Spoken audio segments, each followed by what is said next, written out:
রাজ্যটা এমনই একটা অপশাসন চলছে, সেই অপশাসনের প্রতিফলন এইগুলো মানুষের ভোগ করতে হচ্ছে।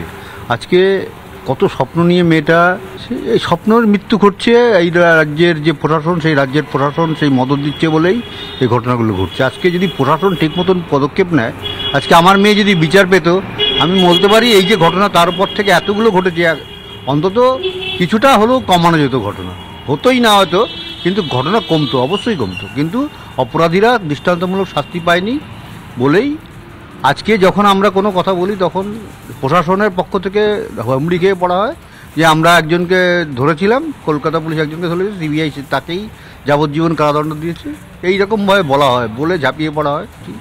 আমরা এই বিচার ছিনিয়ে আনবো, এবং বিচার ছিনিয়ে আনবো এই কারণেই ভবিষ্যৎ প্রজন্মে এই ধরনের ঘটনা যাতে কমে। এই যে, এবং আমরা প্রকাশ্যে দেখিয়ে দেবো এই সরকারকে যে তোমরা কাজ ঠিক করো না, এবং 2026 যখন আবার মানুষের কাছে ক্ষমতা আসবে, মানুষ যেন সেটাকে বিবেচনা করে, এবং বিবেচনা করে এই সরকারকে 14 তলা থেকে নামানো প্রয়োজন, সবাই সেটা বুঝুক।